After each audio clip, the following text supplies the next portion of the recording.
Samajwadi party के 3 बागी विधायकों को आज सुबह सुबह ट्वीट करते हुए पार्टी से बाहर का रास्ता दिखा दिया, जिसमें राकेश प्रताप सिंह, अभय सिंह और मनोज पांडे हैं। तीनों समाजवादी पार्टी में पहले विधायक थे और जब विधानसभा सत्र चलता था तो तीनों प्रखर होकर के समाजवादी पार्टी का पक्ष रखते थे। लेकिन राज्यसभा चुनाव के दौरान क्रॉस वोटिंग और कई सारे मुद्दों पे जो विचारधारा थी या कई ऐसे मुद्दे थे जिसमें आपसी टकराव हो रहा था, उसके बाद अब समाजवादी पार्टी ने आज बाहर का रास्ता दिखा दिया। उसने कहा कि उनकी जो विचारधारा है, उनकी जो बात है, उनको जो समय दिया गया था माफ़ी मांगने या अपनी बात रखने के लिए, उन्होंने स्पष्ट नहीं किया। इस नाते उनको पार्टी से बाहर का रास्ता दिखाया जा रहा है।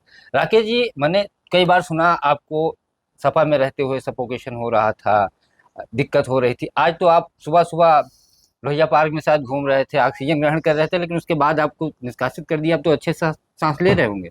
बहुत अच्छे से। और बाहर का रास्ता मुझे कोई नहीं दिखाया है, मैंने अंदर का रास्ता देख लिया है। बाहर का रास्ता वो लोग खुद देख रहे हैं। मैं केवल देखो, राजनीति में जो निर्णय होते हैं वो बहुत कुछ सोच समझ के होते हैं। तो अभी तक पार्टी कोई माफी वाफी नामा कोई न मांगा। भाई देख, तो आप लोग ये फंसे कि नहीं, माफी मैंने कहा उसने कि ये कहा कि माफी समय दिया मांगे। गया था हाँ, कि अपनी बात रखें, बात नहीं रखी, स्पष्टीकरण नहीं दिया, इस ठीक चीज है, का जिक्र माफी उसने उनको किया। मांगने की जरूरत है। भगवान से माफी मांगे जिनके दर्शन से उन्होंने वंचित किया। प्रभु राम से माफी मांगे जिनकी रामचरितमानस को जलवाया पढ़वाया गया। हिंदुत्व को मानने वाले उन सनातनियों से माफी मांगे जिनके भावनाओं पे ठेस पहुंचाई गई उनकी पार्टी के पदाधिकारियों नेताओं द्वारा। माफी मांगने की उनको जरूरत है, हमको कोई जरूरत नहीं है। मैं तो राम और राष्ट्र के साथ खड़ा हो गया था, इसलिए मन भी प्रसन्न है, तन भी खूब मस्त है।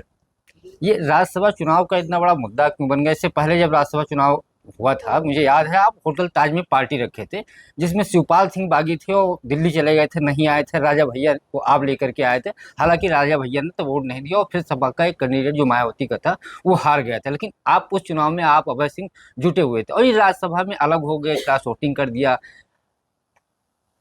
देखो, परिस्थितियां सब अलग अलग होती हैं। ये सारी परिस्थितियां बदली हैं 2022 के बाद। 2022 के बाद समाजवादी पार्टी में कुछ 5-7 नेताओं का ऐसा अ, जुड़ाव हुआ कि जो शुरुआती राजनीति से ही पेरियार को पढ़ के आए थे और पेरियार की मानसिकता के अनुसार ही राजनीतिक अपने पद को बढ़ाया था।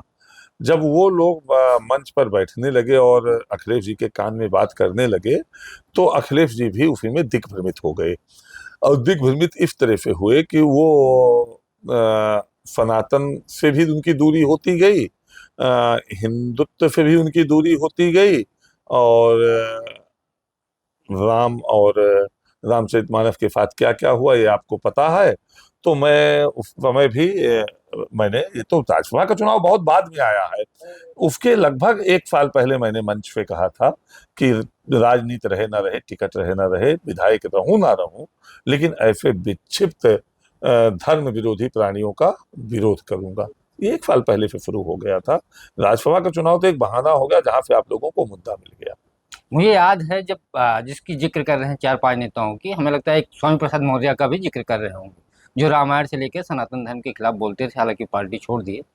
उनके खिलाफ आप, माता प्रसाद पांडे, अभिषेक मिश्रा, कई लोगों ने अखिलेश यादव के सामने शायद ये बात रखी थी, गलत बोल रहे। तो क्या कहा उस समय अखिलेश ने? कोई कार्रवाई या नोटिस या ये देखिए, कहा कि नहीं हम बोलेंगे? लोगों की मांग ये थी कि उनको नोटिस दीजिए, 15 दिन में स्पष्टीकरण मांगिए और नहीं तो उनके खिलाफ कार्रवाई करिए। लेकिन ऐसा कभी कुछ हुआ नहीं। तो देखो, अब इस पे क्या कहें, स्वामी प्रसाद ने भी पार्टी छोड़ दी। अब वो शब्द खराब हो जाएगा, नहीं तो घर का ना घाट का। तो यही सब होता है कि दोनों को उसी दिन कड़ा फैसला राष्ट्रीय अध्यक्ष जी को लेना चाहिए था, नहीं लिया। खामियाजा ये हुआ कि आज हम भी उनके साथ नहीं हैं और वो भी उनके साथ नहीं है। माया में दोनों गए, माया मिली ना राम, दोनों चले गए।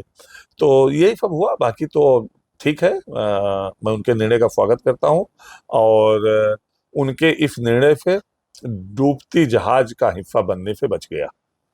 अभी आप थोड़ी देर पहले कह रहे थे कि जहां हमारे लोग रहेंगे, जहां मुझे सम्मान मिलेगा, वहां मैं जाऊंगा।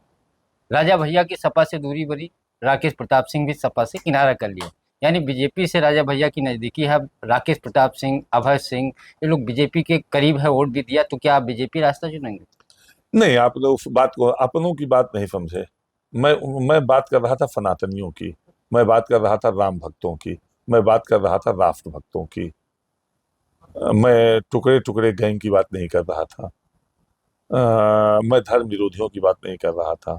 केवल उसको राजा भैया से ना जोड़ा जाए, केवल उसको किसी दल से ना जोड़ा जाए, उसको सनातन से जोड़ा जाए, उसको हिंदुत्व से जोड़ा जाए, उसको राम और राष्ट्र से जोड़ा जाए। नहीं, एक इंटरव्यू में मैंने सुना था, आपने कहा था सपा में टिकट दिलाने में राजा भैया का बड़ा योगदान था, अक्षय भैया का बड़ा योगदान था। वो आज भी और कहता अब हूँ, वो आज भी कहता हूँ कि अखिलेश यादव जी मुझे टिकट नहीं देना चाहते थे, तो राजा भैया ने अपने पैरवी कर, दबाव बनाकर मुझे टिकट दिलाया, और मैं विधायक हुआ। उसमें राजा भैया का बहुत योगदान है। अच्छा, 3 विधायकों पे जो कार्रवाई हुई है, तीनों सामान्य वर्ग के हैं। ओबीसी के जो विधायक हैं, चाहे वो प्रजापति की पत्नी हो, पल्लवी पटेल हो या पूजा पाल हो। पल्लवी पटेल तो अखिलेश के खिलाफ चुनाव में जब राज्यसभा का था बहुत ज़्यादा खुल के बोली, हमें लगता है पहली बार उन्होंने बगावत किया, उसके बाद आप लोग आए सामने, तो उन तीनों के ऊपर कार्रवाई नहीं हो रही है, आप लोगों के ऊपर कार्रवाई हो नहीं गई। नहीं, पल्लवी ने फिर भी वोट उन्हीं के कैंडिडेट को दिया था, आपको शायद याद नहीं है। और वोट दिया था लेकिन सुनाया बहुत था। नहीं तो हो सकता है सुनाने का और कोई कारण रहा हो, वो व्यक्तिगत वो बता सकती हैं। लेकिन मैं इतना जरूर कह सकता हूँ कि ये सब जवाब अखिलेश जी देंगे, या उनके जो अपने दरबारी लोग हैं, जो उनके सलाहकार लोग हैं, वो इसका जवाब देंगे। मैं नहीं दे सकता। लेकिन मैं इस निर्णय का स्वागत करता हूँ और उनको शुभकामनाएं देता हूँ कि ऐसे ही काम वो करते रहें और ऐसे ही सच बोलने वालों को पार्टी से निकालते रहें। आपके मित्र तो राकेश पांडे और विनोद चतुर्वेदी भी हैं, लेकिन वो बचे रह गए। कुछ बातचीत हुई आज जब निष्कासन के बाद जानकारी मिली उन लोगों से, क्या कि उन लोगों की बातचीत चल रही सपा में? नहीं नहीं, किसी की कोई बात नहीं चल रही है और कोई बात करेगा भी नहीं, इसलिए कि कोई इन पे भरोसा नहीं कर सकता है। जो अपना नहीं है, अपनों का नहीं, वो दूसरों का क्या, जो बात कोई नहीं कर रहा है। सब साथ है, हम सब साथ हैं। और क्यों नहीं निकाला है, वो अभी भी जो जातियों में राजनीति करते हैं वही अब विधायकों में कर रहे हैं। तो ये थे हमारे साथ राकेश प्रताप सिंह, जिनका कहना है राज्यसभा चुनाव एक बहाना था, लेकिन जिस तरीके से समाजवादी पार्टी में कुछ नेता जो 2022 के चुनाव में आए, सनातन धर्म, रामचरितमानस और देवी देवताओं पर टिप्पणी हो रही थी, उसको मैं बर्दाश्त नहीं कर पा रहा था, एक बहाना मिल गया। और उसके बाद हम जो एक परिस्थितियां बनी, उसके बाद सपा से किनारा किया गया। फिलहाल सपा ने ग्रीन टी, निष्कासित कर दिया, इन लोगों ग्रीन का टी, एक नया रास्ता खुल गया। हालांकि जिससे इनका लगाव है, पानी सबको और मालूम है इनका रास्ता क्या होगा। पंकज चतुर्वेदी, TV9, लखनऊ।